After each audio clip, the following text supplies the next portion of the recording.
majority of the population there have a strong East London connection, a Cockney connection, especially including myself. Basically, the internal refugees escaping from a city we no longer wish to live in. So that's why we've all ended up on the south part of the Thames Estuary. The political potential was enormous, and the criteria also applies to the 5 other boroughs north of the Thames Estuary, and that is Basildon, obviously Chris has proved that, Castle Point, Rochford, Brentwood and Thurrock. All these areas are places where Londoners have left London because it's impossible to live there anymore on any level, even if you're earning good wages. So that is the place where them and their children will come to us instinctively. There isn't too much of a job to persuade them to join the party. There are areas that even the liberal media describe as white flight areas. Yeah. They recognise that north of the Thames and also the north part of Kent, the same dilemma applies to people from South East London escaping from London. That's it. It's sort of like the jaws of a crocodile, if you think about it. And they're the people we need to concentrate on. Well aware there's other areas in Britain, certainly we should, spend time on. But for straightforward gold, that is definitely the place. With concentration, we can build solid branches in this particular region and obviously develop from there that can be used as a base for developing the party nationwide. Chris's election proved that, and it was an excellent election. It was a tiny team. We done the work. We had a very ostentatious candidate that opposed us, who was well established with South Wickford Conservative Party. All sorts of smears on social media. It didn't work because on the day, as Mike pointed out, 90% of postal votes and obviously 75% of the actual vote as well. So that didn't matter. People knew who we were and they knew what value we had. A primary task in South Essex is to quickly create regional infrastructure. In other words, a machine that not only wins elections, but also creates something that can help people locally, an integral part of South Essex communities. This kind of thing is important. It's not just a question of being voted onto the council. You have to campaign again and again and again. You have to be a bit of a nationalist version of the Jehovah's Witness. You come across as a bit weird perhaps sometimes and relentless and it's them again. As we said earlier today. But it's important because it gets the point across. Because if we don't establish any sort of infrastructure in South Essex, then South Essex will literally become another extension of London. And you'll get London in South Essex all the way to Southend. The other thing I wanted to point out was there's been no, due to the demise of the old BNP, no serious large-scale nationalist recruitment for over a decade. There's thousands of young Britons who would eagerly embrace our ideals and policies, especially the alienated young white male, demonised and ridiculed by mainstream media. We can recruit like youth in large numbers and steer them towards sensible, serious, sober nationalism and away from either the twin horrors of civic nationalism or lunatic outfits that often wear jokes. So on the one hand, you've got civic nationalists. Civic nationalism is like having a nice sort of summer afternoon when you walk down a cul-de-sac and there's rose bushes and flowers and it's nice, isn't it? And you realise you're actually in a cul-de-sac and you're just going round and round and round. The whole thing is pointless. It's a complete waste of time. As regards the other outfits that rely on sensationalism to attract young people, they're a disaster. On one level, you'll probably end up wearing someone's uniform, or on another level, you'll end up with a very large prison sentence. Best to be avoided. And that's where this particular outfit can do that job very, very well by bringing them into sensible mainstream nationalism. Yes.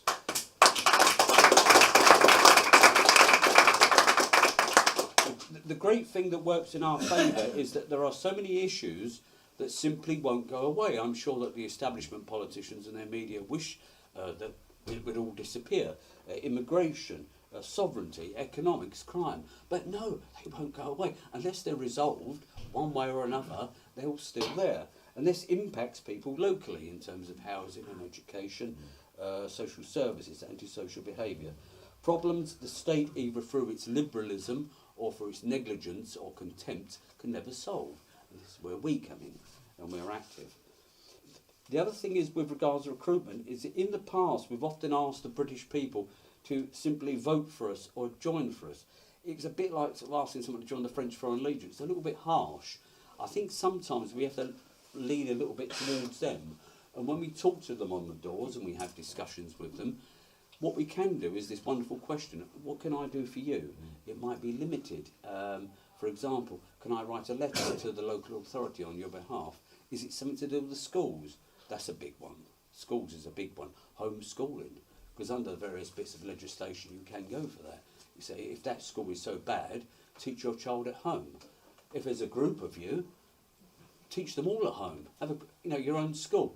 Be a very nice school if you think about it, because it's not so much the education that they receive at the school, where even though it might be variants of liberalism and crypto-Marxism, but the biggest factor of all with people worrying about their kids at school is the violent aspect. Yeah. Whether that comes from diversity or whether it comes from liberal teachers who have an inability to put any kind of order in place.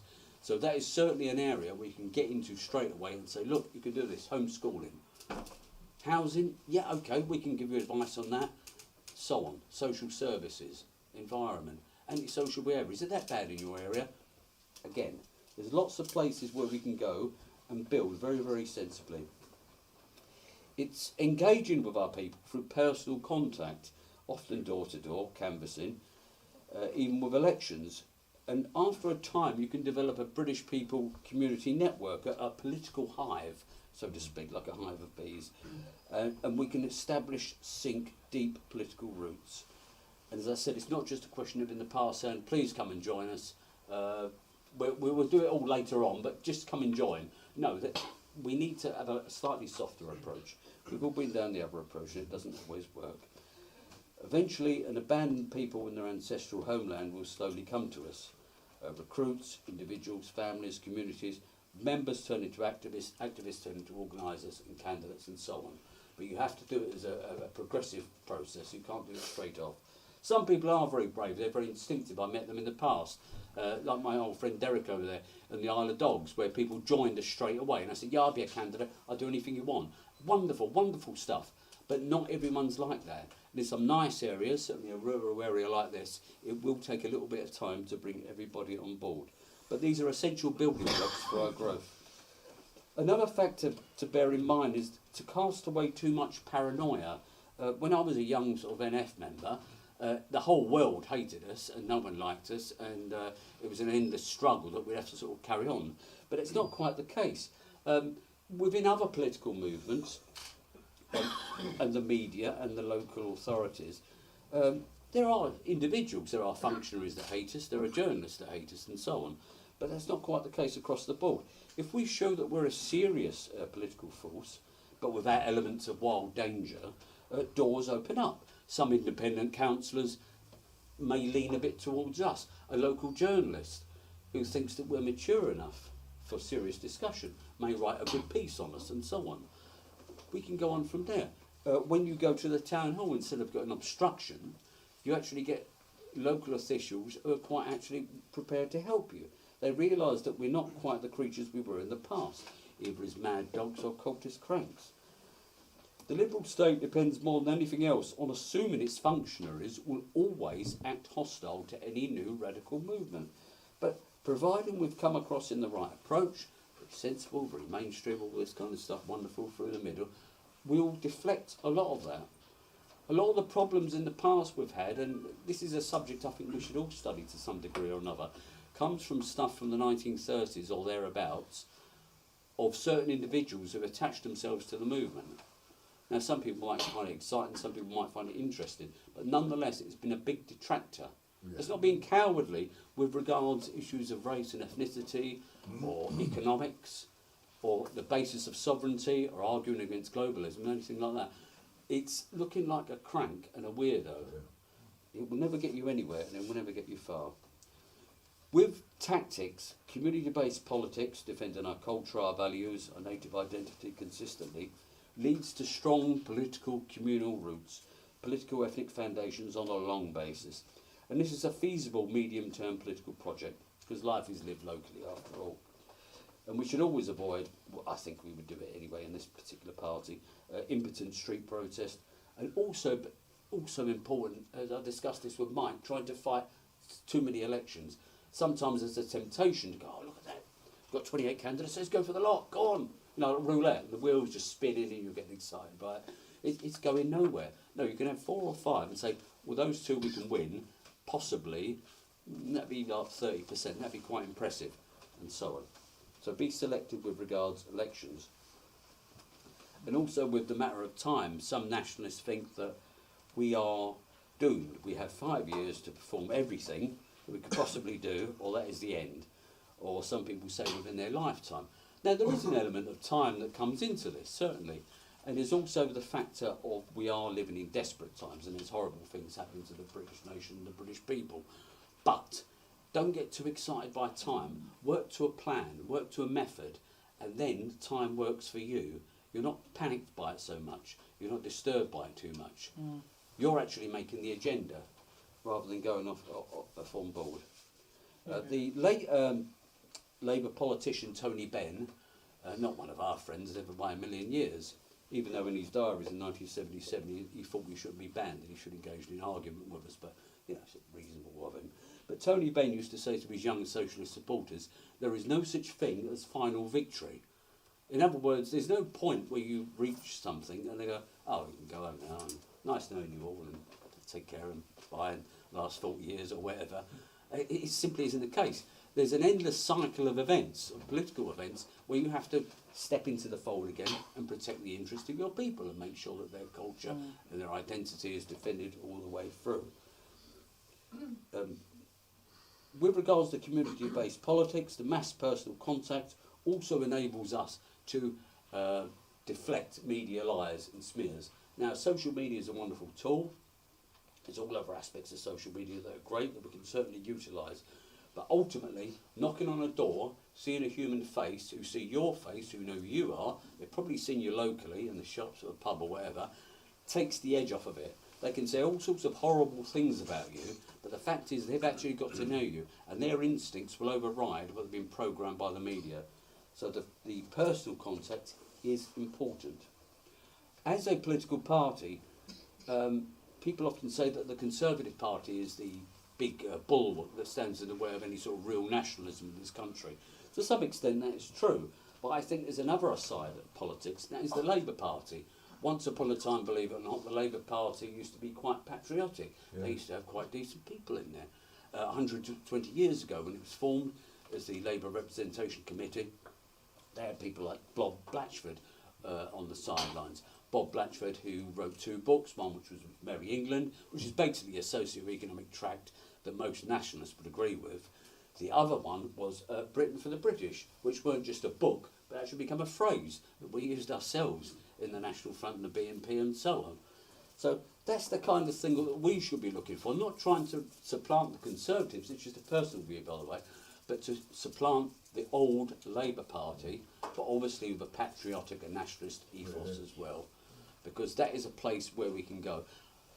Millions of white working class people across Britain, particularly across England, have been deserted by the shambles that is Labour. It's a globalist, cosmopolitan mess with all kinds of issues attached to it. Even their leader is someone that's been appointed from somewhere else. They have nothing to offer whatsoever, and neither do the Conservatives. But certainly from my perspective as a white working class man, the Labour Party is the place where we could push and replace. It's a shame we couldn't do it earlier. The general theme I'm talking about here is resistance. Peaceful, effective opposition, polite, legal, sensible, intelligent actions. Peaceful resistance of contemporary society's values, its cultures, its principles, everything about it. And as a medium-term strategy, I think municipal nationalism is the way forward. And that means a lot of boring stuff. It means knocking on doors. It means talking to people, the parish pump stuff. But it does work. People start, after a while, will start to engage with you. They start to like you. British nationalism, since the birth of the old National Front, it was 1967, that long ago, not one physical... Sorry, Mr. Drums, it would remind you. Not one physical asset has been left to future generations of patriots to use. The only legacy we have is literally us in this room and all the other people we know as part of our wider circles.